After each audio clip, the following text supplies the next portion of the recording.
Welcome to Mr. Giant Reacts Ting and Ting and Ting. I'm Mr. Giant, and someone suggested that I watch this video here. It's the hidden truth behind the end of slavery, Thomas Sowell. And some people have suggested that I watch this in the past. So, hey, I'm going to go ahead and check it out, see what possibly the hidden truths behind it is. Let's YouTube and simmer and check this one out.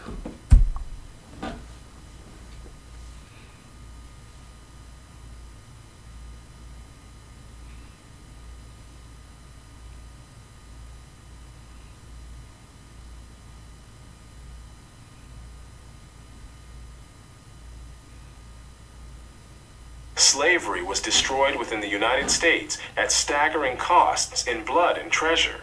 But the struggle was over within a few ghastly years of warfare. Nevertheless, the Civil War was the bloodiest war ever fought in the Western Hemisphere, and more Americans were killed in that war than in any other war in the country's history. But this was a highly atypical, indeed unique, way to end slavery. In most of the rest of the world, unremitting efforts to destroy the institution of slavery went on for more than a century, on 1,000 shifting fronts, and in the face of determined and ingenious efforts to continue the trade in human beings. Within the British Empire, the abolition of slavery was accompanied by the payment of compensation to slave owners for what was legally the confiscation of their property. This cost the British government £20 million, a huge sum in the 19th century, about 5% of the nation's annual output. A similar plan to have the federal government of the United States buy up the slaves and then set them free was proposed in Congress, but was never implemented. The costs of emancipating the millions of slaves in the United States would have been more than half the annual national output, but still less than the economic costs of the Civil War. Quite aside from the cost in blood and lives, and a legacy of lasting bitterness in the South, growing out of its defeat and the widespread destruction it suffered during that conflict. While the British could simply abolish slavery in their Western Hemisphere colonies, they faced a more daunting and longer-lasting task of patrolling the Atlantic off the coast of Africa, in order to prevent slave ships of various nationalities from continuing to supply slaves illegally. Even during the Napoleonic Wars, Britain continued to keep some of its warships on patrol off West Africa. Moreover, such patrols likewise tried to interdict the shipments of slaves from East Africa through the Indian Ocean, the Red Sea, and the Persian Gulf. Brazil capitulated to British demands that it end its slave trade after being publicly humiliated by British warships that seized and destroyed slave ships within Brazil's own waters. In 1873, 2 British cruisers appeared off the coast of Zanzibar and threatened to blockade the island unless the slave market there shut down. It was shut down. It would be hard to think of any other crusade pursued so relentlessly for so long by any nation at such mounting costs without any economic or other tangible benefit to itself. These costs included bribes paid to Spain and Portugal to get their cooperation with the effort to stop the international slave trade, and the costs of maintaining naval patrols and of resettling freed slaves, not to mention dangerous frictions with France and the United States, among other countries. Captains of British warships who detained vessels suspected of carrying slaves were legally liable if those vessels turned out to have no slaves on board. The human costs were also large. The heavy drain, physical and mental, in keeping squadrons on the East African coast was reflected in the loss of 282 officers and men in the 10 years 1875 to 1885. And this did not include those invalidated home. Naval personnel, racked by fever, sunstroke, and dysentery, were forced to retire prematurely and live on a small pittance. The cost of upkeep of the squadron over the 20 years prior to 1890 was estimated at 4 million sterling, and this did not take into account the large amount of work imposed on consular and judicial staff at Zanzibar in trying cases and dealing with reports, etc. Even so, the results were slow in coming. More streamlined slave ships were designed in hopes of being able to outrun the ships of the Royal Navy in the Atlantic. Nevertheless, the dogged persistence of the British eventually reduced the shipment of slaves across the Atlantic and across the waters of the Islamic world. Although the French flag was for many years widely used as protection from the boarding of ships on the high seas by the British Navy, even by slave traders who were neither French nor authorized to fly the French flag. Eventually, France itself turned against slavery, outlawed the institution, and sent some of its own warships to patrol the Atlantic off the coast of Africa to intercept and deter the shipment of slaves to the Western Hemisphere. The American flag was likewise so used, and the United States, like France, eventually turned against the slave trade and sent warships to join the Atlantic patrols to interdict slave shipments. Although by 1860 the Atlantic slave trade had been effectively stopped, the slave trade from East Africa across the Indian Ocean, the Red Sea, and the Persian Gulf took longer to be reduced significantly.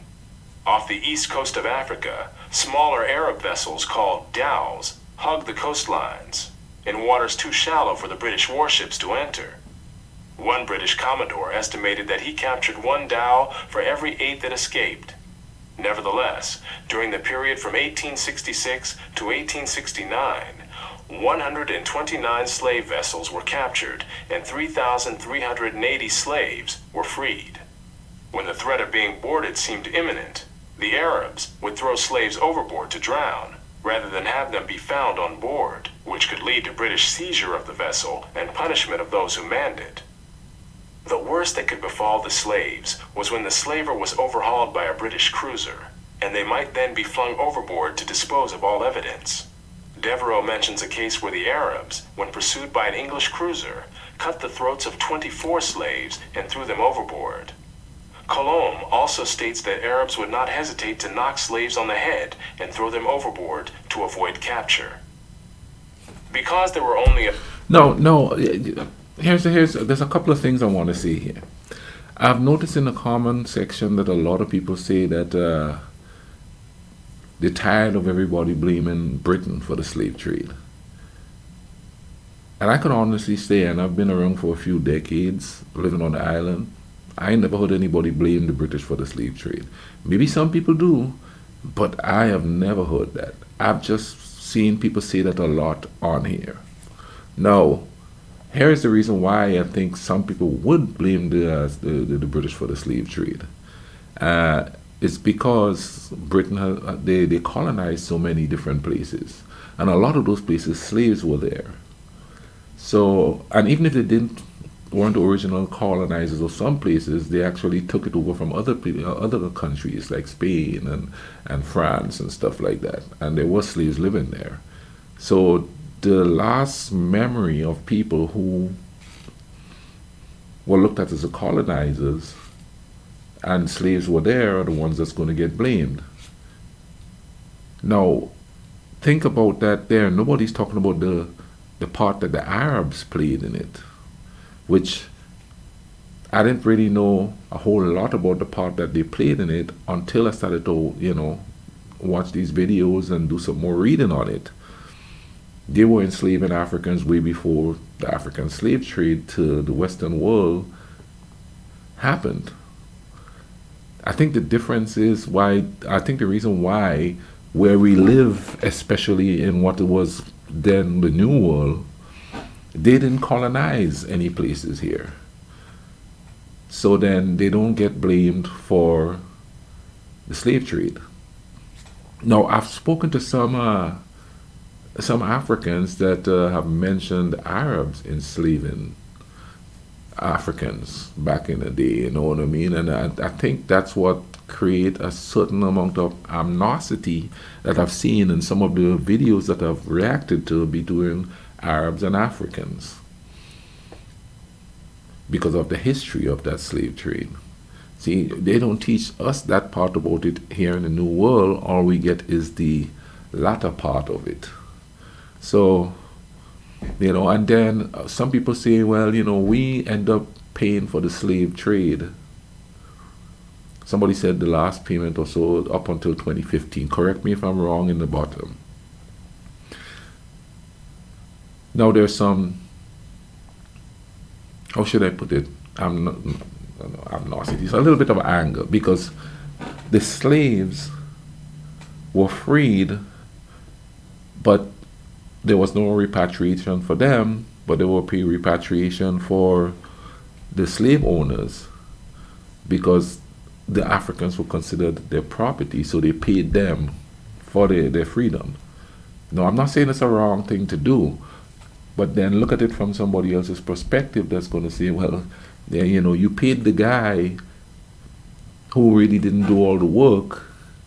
He just meted out the work, and those who did the work didn't get compensated for it. I ain't trying to start no argument. I'm just saying, look at it from a different perspective. And I don't know how it is in England or in Europe for that. I think this is the way people in the New World feel. That's why right now they have legislations to see if they could do reparations for the Africans because they didn't get anything, which is kind of interesting because America did not pay the slave owners compensation for losing their property, which were the slaves. See what I'm saying? Comment down below. Tell me what you think about what I just said there. This is an interesting topic. No arguing. It's one reason why I don't like talking about the slave trade, and I think we should concentrate more on what's going on here. Because there's so many intricacies that happen with the slave trade that people leave out in order to bolster their own political gains from that historical point or that historical era of mankind. But we have to look at both sides and come to an understanding. Right, wrong, everywhere there's always been slaves. I mean, I just recently started paying attention to the Irish slaves. Not blaming anybody for anything. I couldn't imagine being a slave. I don't know anything about that. You understand what I mean? But it's what, and another argument I get to, racism didn't, slave trade didn't start racism. And I don't think anybody's saying that. Especially here in this part of the place, in this part of the world, racism is a derivative of slavery. Because even to this modern times, I've heard people use the slave trade as a derogatory term to describe me as a person, as a black person. They don't call like a poor white person, you ancestor of slaves, you're nothing. But I've had that happen to me. So it's a derivative of it. It's not the cause of it. You understand? But then differences is what create slave trade. And whether it could be culture, it could be religion, it could be tribe, it could be anything. Because it's easier to oppress or take advantage of people who are different than you than people who are like you, unless you're totally isolated within a certain area and you're the only group of people that was there. But at the time, everybody was traveling all over the world. Ships were going here, ships were going there, meeting new people, meeting new cultures they don't understand, or cultures that they feel aren't civilized enough to be mentioned as human beings. I hope you see what I'm saying there. Let's get back to the video. A few naval ships available to cover a vast expanse of water in this region. British warships would often launch smaller boats to engage the Arab slave dhows. In these cases, as one study put it, the slave traffickers frequently did not hesitate to attack boat crews in defense of their profits. Battles between the Arabs' vessels and the smaller British craft were especially likely when the larger ships that launched them were too far away to reach the scene in time to join the battle. In other cases, the Arabs fled even from the smaller British vessels. An episode in 1866 was typical. On 26 April 1866, the Penguin set out after a dhow and fired several shots in an effort to make the crew come to. When the dhow failed to lower its sail, Gartorth felt certain that she was a slaver and ceased firing for the sake of the slaves on board. However, he managed to close with the dhow, which then made for the rocks through a heavy surf. By the time the ship's boats could be lowered to follow, the Arab crew had fled, but the pounding surf made any attempt by the slavers to salvage the human cargo too dangerous. To their horror, the boat crew found that they too could not reach the dhow, which was rapidly filling with water, drowning the slaves. The boat officer decided that he could not risk coming in close to the dhow, but several of the crewmen of the cutter recklessly dived in and swam through the surf to the dhow. In a remarkable display of courage, the sailors managed to bring 28 of the slaves back to the boat. But the dhow appeared to have had more than 200 slaves on board, and most died in the pounding waves. In another episode, the Arabs' ruthlessness toward the slaves was further revealed. When the Daphne's cutter captured a dhow with 156 slaves on board, many were found to be in the final stages of starvation and dysentery. One woman was brought out of the dhow with a month-old infant in her arms. The baby's forehead was crushed, and when she was asked how the injury had happened, she explained to the ship's interpreter that as the boat came alongside, the baby began to cry. One of the dhowmen, fearing that the sailors would hear the cries, picked up a stone and crushed the child's head. This was not a unique act. British missionary and explorer David Livingstone related a similar incident on land. One woman, who was unable to carry both her load and young child, had the child taken from her and saw its brains dashed out on a stone. Dr. Livingstone also reported having nightmares for weeks after encountering Arab slave traders and their victims. Not only was this Christian missionary shocked by the brutality of the Arab slave traders, so was Muhammad Ali, the ruler of Egypt, who was a battle-hardened military commander. None of this means that the horrors of the transatlantic slave trade should be ignored, downplayed, or excused, nor have they been. A vast literature has detailed the vile conditions under which slaves from Africa lived and died during their voyages to the Western Hemisphere. But the much less publicized slave trade to the Islamic countries had even higher mortality rates en route, as well as involving larger numbers of people over the centuries, even though the Atlantic slave trade had higher peaks while it lasted. By a variety of accounts, most of the slaves who were marched across the Sahara toward the Mediterranean died on the way. While these were mostly women and girls, the males faced a special danger: castration, to produce the eunuchs in demand as harem attendants in the Islamic world. Because castration was forbidden by Islamic law, the operation tended to be performed, usually crudely, in the hinterlands, before the slave caravans reached places within the effective control of the Ottoman Empire. The great majority of those operated on died as a result, but the price of eunuchs was so much higher than the price of other slaves that the practice was still profitable on net balance.